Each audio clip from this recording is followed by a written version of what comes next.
घूंघट निकाल, घूंघट का जमाना गया। अब मैं हाथ रखता हूँ, सर पे हाथ रखना। तुम अपना देखो। आपने क्या बोला? Who are you? तुम अपना देखो, तुम्हें कोई नहीं पूछ रहा। इस देश में कौन सा ऐसा पिता होता है जो अपनी बच्ची का नकाब खींच लेगा? अगर बेटा और अपने भाई पर सवाल उठाया तो ऐसा कोई भाई नहीं हो सकता कि घर के अंदर में बहन को चप्पल से मारे। ऐसी कोई सास नहीं हो सकती है कि जो अपनी बहू को बाल पकड़ के बाहर निकाल दे। मैं पर्सनली मेकअप पसंद नहीं करती। मेकअप पर डिबेट नहीं हो रही है, डिबेट हो रही है। नहीं, कोई मर्द इस देश में या पूरे विश्व में कोई मुझे हाथ नहीं लगा सकता है। आपका बाजू नहीं दिखा है, कोट खींच दूं मैं आके? नहीं होगा वो। खींच लीजिए, आपका कोट खींच दूंगी। कैसी भाषा बोलती है प्रियंका गांधी? भगवान रखे ने आप लोगों को। तो पता नहीं उन्हें क्या ऐसा अंदर वो एक चीज उठी। नहीं, जाड़े बहुत है, उम्र बहुत है, उठा कुछ नहीं होगा, बस बाई चांस ऐसा हो गया होगा। मुझे नहीं लगता कुछ भी उठा होगा। आगे चलते हैं। दोस्तों, जैसा कि आपने देखा, आज का वीडियो बेहद ही शानदार होने वाला है, इसलिए आप लोगों से अनुरोध है कि वीडियो अंत तक ज़रूर देखें। और यदि वीडियो थोड़ा भी पसंद है तो लाइक ज़रूर करें और अपने दोस्तों के साथ शेयर करना बिल्कुल भी ना भूलें। तो चलिए देर न करते हुए वीडियो की शुरुआत करते हैं। तो हेलो दोस्तों, मैं अभय नागवंशी चेक जीरो से हीरो तक में आपका स्वागत है।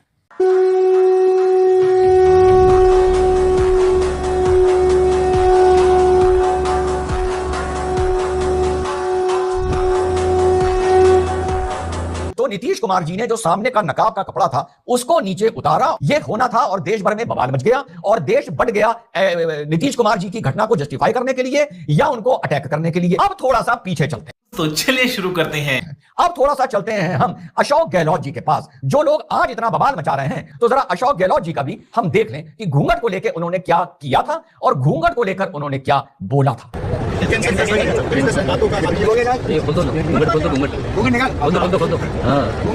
घूंघट निकाल, घूंघट का जमाना गया। अब इसके बाद में वो ये भी कहते हैं कि अरे भाई यहाँ सब अपने हैं, भाई लोग हैं, भाई लोग के सामने घूंघट क्या करना। इससे पहले एक और बयान गहलोत जी का सुन लीजिए। बस कि मैं इस मारे बता रहा हूं कि आज जो नारी शक्तिकरण की बात कर रहे हैं, आज जो हिजाब के लिए नौटंकी कर रहे हैं, उनके दोहरे मापदंड क्या हैं। जब मीडिया ने ये बात अशोक गहलोत साहब से पूछी, उस टाइम ये भी मुख्यमंत्री थे, कि भाई आपने ये घूंघट इस तरीके से जो हटाया ये क्या है, तो सुनिए अशोक गहलोत जी ने क्या जवाब दिया था। राजीव गांधी के वक्त से ही उसका फायदा मिला देश को। इंदिरा गांधी देश की प्रधानमंत्री थी, महिला थी, उन्होंने पूरे मुल्क का मान सम्मान बढ़ाया पूरे विश्व के अंदर। तो मैं समझता हूं समय आ गया कि इसके लिए जन जागृति अभियान चलना चाहिए, परिवारों को संदेश करनी चाहिए। वो धीरे धीरे शिक्षा के साथ में वो घूंघट हट जाता है।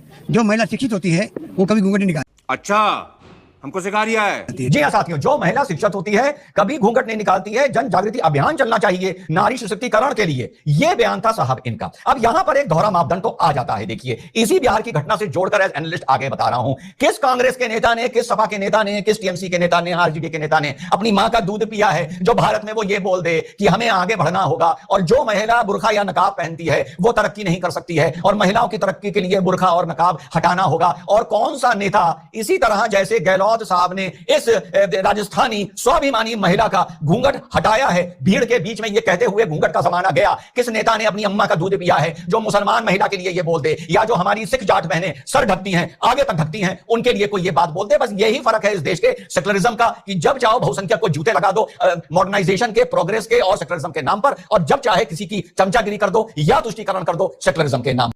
ये बड़ी अच्छी बात कही आप। खाली नीतीश कुमार नजर आ रहा है। तब ये कहां थे आरजेडी के प्रवक्ता जब अशोक गहलोत ने एक दुपट्टा एक औरत का भेज दिया? जवाब ले लीजिएगा चित्रा जी। आप ये बताइए मुझे, क्या इन्होंने जहमत की? अपनी हार पे तुम लोगों को इतना दुख है तो कहीं सोग मना लीजिए। बेटी बहू आती है कभी आशीर्वाद लेने, हम सर पे हाथ नहीं रखते क्या? इतनी गिरी हुई सोच क्यों? अरे आपके हार बनाने के, आपका दुख है हार का, ठीक है, उसके और भी तरीके नहीं। कल को तो कोई भी इनका कार्यकर्ता किसी महिला का दुपट्टा नोच लेगा, कहेगा हम तो तुम्हारे भाई लगे, हम तो तुम्हारे पिता समान लगे, हम तो तुम्हारे दादा हुए। इसको हम एक्सेप्ट करेंगे क्या? और कितने साफ तरीके से कोई एक्सेप्ट करने के लिए नहीं बोल रहा। झूठ कैसे आपने बोला कि प्रेशर नहीं है? एक मिनट मुझे जवाब देने दीजिए ना। मैं भी जानती हूं आपकी पार्टी को, पूरी पार्टी को मैं जानता हूं। पेट्रोल लगाना आपका काम ही यही है। 25 सीटें तो ला नहीं पाए। बड़े खतरनाक लोग हैं क्या? यहाँ के लोगों ने जवाब कर दिया, लोगों ने आपको ठुकरा दिया। करोड़ों का बिल्डिंग दिया था। इतनी खुशी, बोलते जाओगे? कौन सी खुशी, कौन सा रिश्ता? ललन सिंह जी ने आप लोग कुछ भी बोलते जाओगे? बेटे को करोड़ों का फ्लैट दिया, वो बोलोगे? करोड़ों का किसने फ्लैट छोड़ दी? रिपोर्ट है, किसने छोड़ दी तुम लोगों को? रिपोर्ट तुम्हें किसने तुम्हें किसने पावर दिया? करोड़ों निशांत जी ने कौन सा ऐसा काम किया? करोड़ों no one to ask us, you are no one to ask us. वो बिहार की जनता जब पूछेगी वो हमसे पूछेगी। तुम कोई नहीं बनती, you are not a contractor. दूसरी तरफ से दुपट्टा खींच लोगे, एक तरफ से कहेंगे नौकरी अरे भाई तुम कॉन्ट्रैक्टर थोड़ी हो, तुम्हें थोड़ी हमने जवाब देना। सर पे मैं हाथ रखता हूँ, सर पे हाथ रखना। तुम अपना देखो, आपने क्या बोला? Who are you? तुम अपना देखो, तुम्हें कोई नहीं पूछ रहा। तुमसे जवाब जो नीतीश कुमार ने महिला के साथ किया वो भाषा मेरे सामने इस्तेमाल मत करिएगा। जो हरकत नीतीश कुमार जी ने आज की है 15 तारीख को, उसी तरह की हरकत दुशासन ने की थी और महाभारत में हमने देखा। लेकिन एनडीए काल में तरह तरह के दुशासन दरबार में भरे हुए हैं। पहले दुशासन जो नकाब खींचते हैं, दूसरे दुशासन ऐसे हैं जो कहते हैं अरे नकाब ही तो छू लिया, कहीं और छू लिया होता, कहीं और उंगली लग गई होती तो क्या हो जाता। तीसरे दुशासन तो ऐसे नफरती चिंटू हैं जिनको हमारे महामानव ने मंत्री बना के रखा है, जो इंसान कहलाने के लायक नहीं है। वो तो ये कहते हैं चेहरा तो दिखाओ, ये उनकी भाषा है। कहते हैं कि रिफ्यूजल नौकरी करे या ना करे या जहन्नुम में जाए, ये हमारे मंत्री की भाषा है। इंसान कहलाने के लायक है वो? ये सवाल तो हम करेंगे। और साथ ही साथ एक और बड़ा कंसर्न है साहिल जी, बड़ा कंसर्न ये है कि जब मुख्यमंत्री महोदय ऐसी हरकत करते हैं ना, मुंह पर से जबरन वो छीन लेते हैं, नकाब खींच लिया जाता है, तो उनको पता होना चाहिए कि कौन कौन सी धारा उन पर लागू होती है। बीएनएस की धारा 79, अगर आपको ना पता हो, 3 साल की सजा है कि अगर आप हाथ लगा रहे हैं, किसी तरह का भाव आपका ऐसा आ रहा है कि जो आउटरीच करेगा महिला की मॉडेस्टी को, 3 साल तक की सजा है। और ये मैसेजिंग है साहिल जी। रुको जरा, सबर करो। उसका बुरखा नकाब उसका खींच लीजिए और बाद में ये उसको जस्टिफाई करिए, अरे मैं तो उसका भाई था, अरे मैं तो उसका पिता था, अरे मैं तो उसको दादा जैसे लग रहा था, मेरा तो उसका एकदम एक प्रोटेक्शन का भाव था। मुझे बता दीजिए साहिल जी कि इस देश में कौन सा ऐसा पिता होता है जो अपनी बच्ची का नकाब खींच लेगा, या पल्लू होगा तो पल्लू खींच लेगा, ओढ़नी होगी ओढ़नी खींच लेगा, या उसके सर पर रखा आंचल खींच लेगा। कौन सा ऐसा पिता होता है? मुझे नहीं लगता है कि ऐसा कोई पिता इस देश में तो होता होगा, या कहीं पूरे विश्व में भी ऐसा कोई पिता होगा। पिता अपनी बच्ची की इज्जत को संजोते हैं, ना कि भरे मंच से किसी का नकाब खींचते हैं। पता लगा लिया, सब कुछ पता लगा लिया, मैंने अपने दिमाग का इस्तेमाल करके सब कुछ पता लगा लिया। मैंने प्रियंका जी को पूछा था।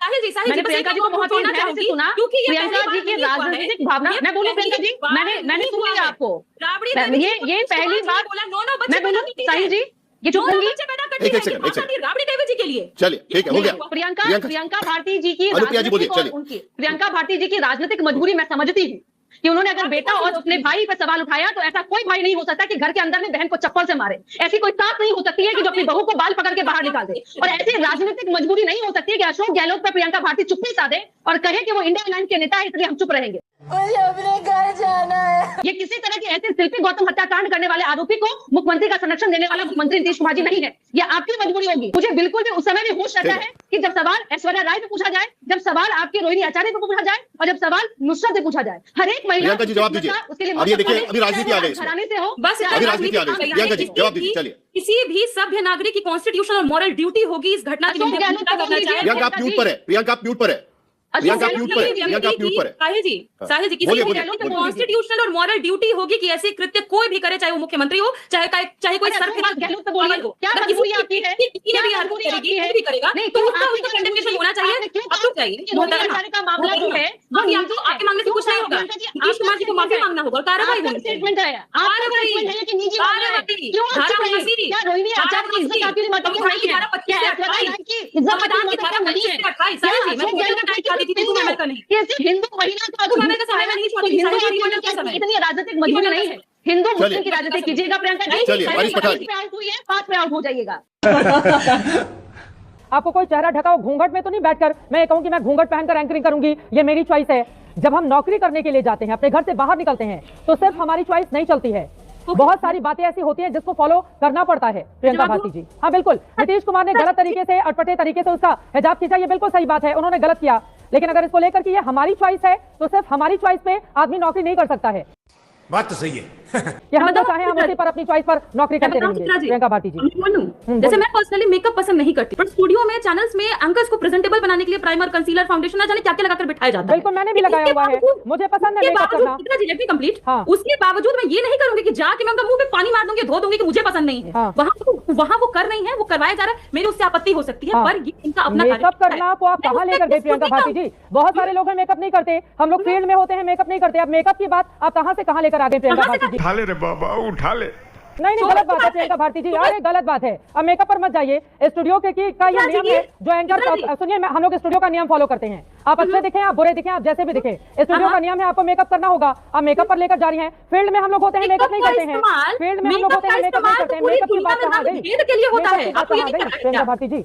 आपको नहीं पता है, आपको नहीं पता चित्रा त्रिपाठी जी के मेकअप का इस्तेमाल पूरी दुनिया में रंग भेद के लिए भी होता है। गोरी दिखेगी तो सुंदर है, काली दिखेगी तो खराब है। अच्छा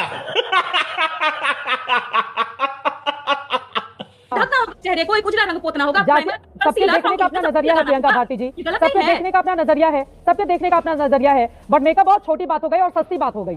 मेकअप पर डिबेट नहीं हो रही है, डिबेट हो रही है। नहीं प्रियंका भारती जी, मेरा ये सवाल है, प्रियंका भारती जी आप मेरी बात सुनिए। प्रियंका भारती जी, मेरा ये सवाल है, हाँ बिल्कुल मेरा ये सवाल है, कोई मर्द इस देश में या पूरे विश्व में कोई मुझे हाथ नहीं लगा सकता। अकेले अकेले मजे नहीं लेने दूंगा, मुझे भी चाहिए। आपका बाजू नहीं दिखा, कोट खींच दूं मैं आके? नहीं होगा वो, खींच लीजिए।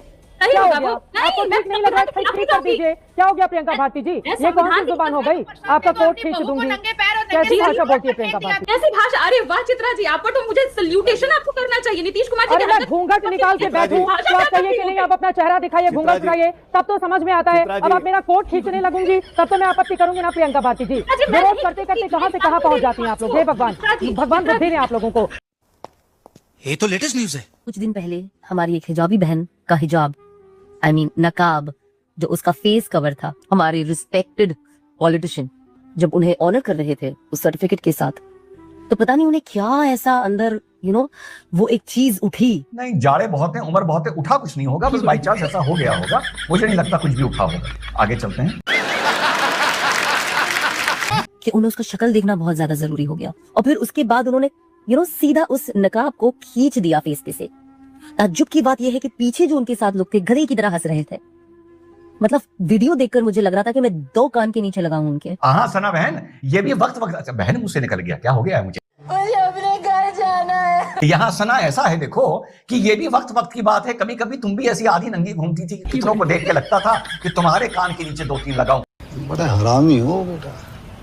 जय हिंद, वंदे मातरम, खुदा हाफिज, आई लव यू। तो बेशर्मी की हद। This is not called democracy, called democracy. खत्म, bye bye, tata, good bye, गया। लगी आज की वीडियो और आप इस चैनल पर कहाँ से जुड़े हैं, हमें कमेंट बॉक्स में रिप्लाई करना बिल्कुल भी ना भूलें। वीडियो अंत तक देखा तो उम्मीद करता हूँ कि आप लोगों को पसंद तो जरूर आई होगी, इसलिए लाइक करें और अपने दोस्तों के साथ शेयर करना बिल्कुल भी ना भूलें। तो मिलते हैं आने वाले नए वीडियो के साथ, तब तक के लिए जय हिंद, जय भारत, वंदे मातरम।